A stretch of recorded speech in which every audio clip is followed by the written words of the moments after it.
இது தேர்தல் திருவிழா. கூட்டணி, குழப்பம், விமர்சனம், பாராட்டுன்னு சட்டமன்ற தேர்தலோட வாக்குப்பதிவு வரைக்கும் இனிமே தினம் தினம் வாக்காள பெருமக்களுக்கு திருவிழாதான். கோயிலுக்கு போனாலுமா கூட்டணி பத்தி கேட்பீங்கன்னு தலைவர் ஒருத்தர் ஃபீல் பண்ண, யாரும் இதுவரைக்கும் கூட்டணிக்கு அழைக்கலனாலும் பரவாயில்ல, நாங்க இருக்கிற கூட்டணி தான் ஆட்சி அமைக்கும்னு கெத்த விடாம பேசி இருக்காரு இன்னொரு தலைவர். இன்னொரு பக்கம் எப்பதான் இந்த சண்டை முடியும்னு ரெண்டு கட்சி நிர்வாகிகளும் மாறி மாறி வார்த்தை போர்ல ஈடுபட்டுட்டு வர்றாங்க. இப்படி இன்னும் அரசியல் களத்துல நடந்த பல சுவாரஸ்யங்களை இன்னைக்கு தேர்தல் திருவிழா தொகுப்புல நாம பார்க்கலாம். பழைய அடிமைகள் பத்தலன்னு இன்னைக்கு புதிய அடிமைகளும் கூட்டிட்டு வராங்க தேர்தல் களத்துக்கு. இப்ப அவரே அதை பெருமையா பேச ஆரம்பிச்சிருக்கிறார். ஆமா, நான் அடிமைதான். தேர்தல் அறிக்கை என்பது மொத்தமாக கொடுக்கப்பட வேண்டியது. ஒவ்வொரு நாளும் சிந்தித்து தேர்தல் அறிக்கை கொடுக்கிறார் என்று சொன்னாலே எவ்வளவு தோல்வி பயம் இருக்கிறது என்பதை நீங்கள் புரிந்து கொள்ள வேண்டும். திரு செங்கோட்டையன் அவர்கள் காலத்தினுடைய கொடுமை காரணமாக அவர் இப்போது கட்சி ஆத்திருக்கிற நடிகரோடு சேர்ந்து நிற்கிறார் என்பதை பார்க்கின்ற பொழுது எங்களுக்கு வேதனையாக இருக்கிறது. அவர் பேசுறது 3-4 பேர் முஷி ருஷி ருஷி இந்த மாதிரி ஆளுகளோட பேசுறாரு. பாஜக கூட்டணியில பழைய அடிமைகள் இருந்தது போதாதுன்னு புதுசா அடிமைகளை கூப்பிட்டுட்டு வர்றாங்கன்னு கிண்டல் பண்ணி இருக்காரு துணை முதலமைச்சர் உதயநிதி ஸ்டாலின். பாஜக அரசு தமிழ்நாட்டுக்கு நிதி ஒதுக்காதது கூட கேட்கறதுக்கு எடப்பாடி பழனிசாமிக்கு தைரியம் இல்லாம இருக்கிறதாவும் அவர் குற்றம் சாட்டிட்டு இருக்காரு.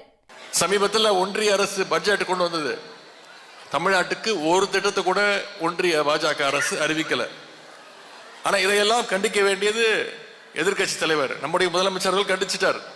ஆனா எதிர்கட்சி தலைவர் திரு எடப்பாடி பழனிசாமி இந்த பட்ஜெட்டை வரவேற்றிருக்கிறார். தமிழ்நாட்டுக்கு ஒரு திட்டத்தை கூட கொடுக்காத ஒன்றிய அரசுடைய பட்ஜெட்டை எதிர்கட்சி தலைவர் எடப்பாடி பழனிசாமி அவர்கள் வரவேற்றிருக்கிறார்.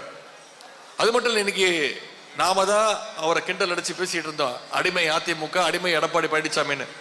இப்போ அவரே அதை பெருமையா பேச ஆரம்பிச்சிருக்கிறார். ஆமா, நான் அடிமைதான், நான் பாஜகவுடைய அடிமைதான், நான் அமித்ஷாவுடைய அடிமைதான், மோடியோடைய அடிமைதான்னு இன்னைக்கு திரு எடப்பாடி பழனிசாமி அவர்களே ஒத்துக்கொள்ள ஆரம்பிச்சிருக்கிறார்.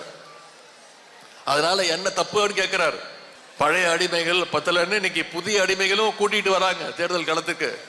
ஆனா யார் எப்படி வந்தாலும் நிச்சயம் வர்ற தேர்தலில், சட்டமன்ற தேர்தலில் வெற்றி பெறப்போவது நம்முடைய திராவிட முன்னேற்ற கழகம் தான், நம்முடைய உதயசூரியன் சின்னம் தான் வெற்றி பெற்று மீண்டும் நம்முடைய கழக தலைவர் தான் மீண்டும் முதலமைச்சராக அமர போகிறார். எங்க போனாலும் கூட்டணி, இணைப்பு, தை மாசம் முடிய போகுதுன்னு ஒரே கேள்வியை திரும்ப கேக்குறாங்கன்னு வருத்தப்பட்டு கோயிலுக்கு போயிருக்கிறாரு தலைவர் ஒருத்தர். அங்க போயும் இதே கேள்வியை கேட்டதால கடுப்பாகி அவர் சொன்ன பதில இப்ப பார்க்கலாம்.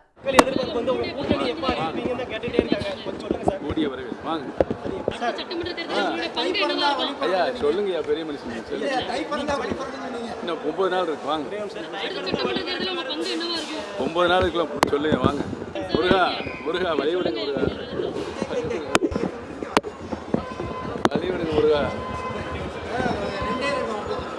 முருகா. தேர்தல் அறிக்கைனா ஒரே நேரத்துல மொத்தமா வெளியிடுவாங்க, இவங்க என்ன இன்ஸ்டால்மெண்ட்ல வெளியிடுறாங்கன்னு அதிமுகவை கேள்வி கேட்டு இருக்காரு தாவேகாவோட தலைமை ஒருங்கிணைப்பாளர் செங்கோட்டையன். தோல்வி பயம்தான் எல்லாத்துக்குமே காரணம்னு வேற அவர் அதிமுகவை சாடி இருக்காரு. நேரடியாவே தாவேகாவை விமர்சிக்க ஆரம்பிச்சிருக்காங்க. அவர்களை பொறுத்தவரையில் உங்களுக்கு நன்றாக தெரியும், தோல்வி பயம் ஏற்பட்டால் மட்டும்தான் இது போன்ற கருத்துக்களை பல பேர் பரிமாறிக்கொண்டிருக்கிறார்கள். ஆகவே அதை பற்றியெல்லாம் கருத்து சொல்வது அவரை போன்று அவர்களுக்கு நான் கருத்து சொல்ல விரும்பவில்லை. எந்த கருத்தை அவர் வேண்டுமானாலும் சொல்லட்டும். ஆனால் தோல்வி பயம் என்பது அவர்களுக்கு ஏற்பட்ட காரணத்தின் அடிப்படையிலே தான் இது போன்ற கருத்துக்களை வெளிப்படுத்தி கொண்டிருக்கிறார்களே தவிர, இன்று பார்க்கின்ற போது உங்களுக்கு தெரியும், ஒவ்வொரு நாளைக்கு ஒரு தேர்தல் அறிக்கை என்பது மொத்தமாக கொடுக்கப்பட வேண்டியது. ஒவ்வொரு நாளும் சிந்தித்து தேர்தல் அறிக்கை கொடுக்கிறார் என்று சொன்னாலே எவ்வளவு தோல்வி பயம் இருக்கிறது என்பதை நீங்கள் புரிந்து கொள்ள வேண்டும். அதிமுகவை செங்கோட்டையன் அட்டாக் பண்ணா அது எப்படி எங்க கூட்டணி கட்சியை நீங்க பேசலான்னு ஆதரவு குரல் எழுப்பி இருக்காங்க பாஜகவை சேர்ந்த வானதி ஸ்ரீனிவாசன். மூத்த அரசியல்வாதியான செங்கோட்டையன் நடிகர் ஆரம்பிச்ச கட்சியில இணைஞ்சிருக்காரேன்னு வேற அவங்க வேதனைப்பட்டு இருக்காங்க. திரு செங்கோட்டையன் அவர்கள் ஒரு முதிர்ந்த அரசியல்வாதி. ஆனால் காலத்தினுடைய கொடுமை காரணமாக அவர் இப்போது கட்சி ஆரம்பித்திருக்கிற நடிகரோடு சேர்ந்து நிற்கிறார் என்பதை பார்க்கின்ற பொழுது எங்களுக்கு வேதனையாக இருக்கிறது. இப்போது அண்ணா திராவிட முன்னேற்ற கழகத்தில் இருக்கின்ற அத்தனை பேரும் இணைந்திருக்கிறார்கள். பலமானதாக மாறிக்கொண்டிருக்கிறது. வெற்றி என்பது தேசிய ஜனநாயக கூட்டணிக்குத்தான் என்பதை மக்கள் முடிவு செய்வார்கள். கூட்டணி கட்சியான பாஜக விஜய திட்டாங்க, அப்போ நாங்களும் திட்டுவோம்னு தாவேகாவை விமர்சிச்சு பேசியிருக்காங்க அதிமுகவை சேர்ந்த மூத்த தலைவர் ஒருத்தர். விஜய்க்கு தெரிஞ்சதெல்லாம் புஷி, குஷி, ருஷின்னு ரைமிங்ல அவர் தெரிவிச்ச கருத்துக்களை பார்க்கலாம். பாஜக தலைமையில் இல்ல, தமிழகத்தை பொறுத்தவரை அனைத்து இந்திய அண்ணா திமுக தலைமை, எடப்பாடியார் தலைவர். இது ஊரறிந்த உண்மை. விஜய்க்கு பாவம் ஒண்ணுமே தெரியாது. அவர் எங்க இருக்கிறாரு, எப்ப விழிக்கிறாரு, எப்ப தூங்குறாருங்கிறது யாருக்கும் தெரியாது. செய்தித்தாள் படிப்பதில்லை, டிவி பார்க்கறதில்ல, ஊடக நண்பர்களை நேரடியா தொடர்பு வைக்கிறது இல்லை. உங்க மாதிரி சகோதரர்கள்ட்ட பேசினா தானே விவரம் விளக்கம் தெரியும். அவர் பேசுறது 3-4 பேர் முஷி ருஷி ருஷி இந்த மாதிரி ஆளுகளோட பேசுறாரு. அதுக்கு தகுந்த ரிசல்ட் தான் கிடைக்கும். இதுவரைக்கும் எந்த கூட்டணியிலும் சேராத ஒரு கட்சியோட தலைவர் தமிழ்நாட்டுல ஆட்சி மாற்றம் நடந்தா அதுல எங்க கட்சியோட பங்கு ரொம்ப அதிகமா இருக்குன்னு அதீத நம்பிக்கையோட சொல்லி இருக்காரு. அவர் யாரு, அவர் சொன்ன கருத்துக்கள் என்னன்னு இப்ப பார்க்கலாம். பொறுமையா இருக்கிறோம். அதாவது ஒரு குடிசை கட்டுறதுன்னா ஒரே நாள் கட்டி முடிச்சிடலாம். ஒரு சின்ன வீடு கட்டுறதுனா 6 மாதம் இருக்கலாம். ஒரு பெரிய கோட்டை பெருசாக உருவாக்குற போது அதுக்கு உண்டான கால அவகாசம் வேணும் இல்லையா?